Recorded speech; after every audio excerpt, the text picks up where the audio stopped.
দেখেন, আমেরের জীবনে অনেক বড় স্বপ্ন ছিল, সে হজ করতে যাবে, সে কাবাগর তাওয়াফ করবে, এটা তার স্বপ্ন ছিল। এবং গত পরশুদিনই তার হজের ফ্লাইট ছিল। সে যখন এয়ারপোর্টে আসলো, পাসপোর্টে নিরাপত্তাজনিত কিছু সমস্যার কারণে তাকে একটু দাঁড় করিয়ে রাখা হলো। সমস্যার সমাধান যখন হলো, তাকে যখন ছেড়ে দেওয়া হলো, তখন আসলে অনেক দেরি হয়ে গেছে। কারণ আমেরের সাথে অন্যান্য যে হজ যাত্রী তারা এতক্ষণে বিমানে উঠে গেছে এবং বিমানের দরজা ভিতর থেকে বন্ধ করে দেওয়া হয়েছে। তখন সেই এয়ারপোর্টের অফিসাররা সেই পাইলটের সাথে কথা বললো, পাইলটের সাথে যোগাযোগ করলো, পাইলটকে বলল যে দেখেন, একজন হজ যাত্রী নিরাপত্তাজনিত কিছু সমস্যার কারণে বিমানে উঠতে একটু দেরি হয়ে গেছে, তাকে একটু বিমানে উঠিয়ে নেন, সে বিমানে উঠতে পারে নাই।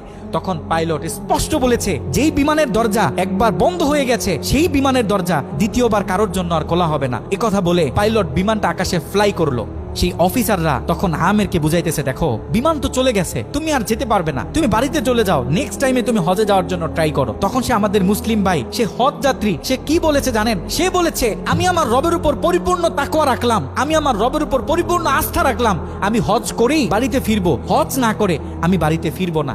কথা বলে সে এয়ারপোর্টে দাঁড়িয়ে রইল। ঠিক কতক্ষণ পর সেই বিমান থেকে এয়ারপোর্টে মেসেজ করা হলো যে বিমানের ভিতরে যান্ত্রিক সমস্যা দেখা গিয়েছে, খুব ইমার্জেন্সি বিমানটা সেই এয়ারপোর্টে ল্যান্ড করতে হবে। বিমানটা যখন এয়ারপোর্টে ল্যান্ড করা হলো, যান্ত্রিক যে ত্রুটি, এই ত্রুটিগুলো যখন সমস্যা সমাধান করা হচ্ছে, তখন সেই অফিসাররা সেই পাইলটের সাথে কথা বলেছে যে দেখেন, কোনোভাবে এই যাত্রীটা একটু নেওয়া যায় কিনা, সে তো হজ করার উদ্দেশ্যে বাড়ি থেকে বের হয়েছে, সে তো বাড়িতে যেতে চাচ্ছে না, হজ না করে তাকে একটু নিয়ে নেন। তখনও সে পাইলট বলেছে যে না, এই বিমান একবার দরজা বন্ধ হয়েছে, সৌদিতে যাওয়ার আগে এই বিমানের দরজা দ্বিতীয়বার কারোর জন্য আর খোলা হবে না। কথা বলে সে পাইলট আবারও বিমানটা আকাশে ফ্লাই করালো। তখনও সে অফিসাররা আমেরকে গিয়ে বোঝাচ্ছে, দেখেন মনে কষ্ট পাইয়েন না, এরকম মাঝে মাঝে হয়, আপনি বাড়িতে চলে যান, যেহেতু হজের নিয়ত করেছেন, আপনার একিনটা যেহেতু সলিড, আপনি যেহেতু একেবারে সহি নিয়ত করেছেন, অবশ্যই আল্লাহ পাক আপনাকে হজ করতে দিবে। আমের তখনও বলতেছে, আমার রবের উপর আমার পূর্ণ আস্থা আছে, আমি তো আমার রবকে চিনি, সে আমাকে হতাশ করবে না, সে আমার মনের আশা রাখবে, আমি হজ করেই বাড়িতে ফিরবো। কথা যখন বলতেছে, এর ঠিক কিছুক্ষণ পরে আবারও সেই বিমান এয়ারপোর্টে মেসেজ করলো যে বিমানের ভিতরে এখন আগের চেয়ে বেশি কিছু যান্ত্রিক ত্রুটি দেখা গিয়েছে, বিমানটা আকাশে ফ্লাই করতেছে না, বিমানটা এমার্জেন্সি আবার এয়ারপোর্টে ল্যান্ড করতে হবে।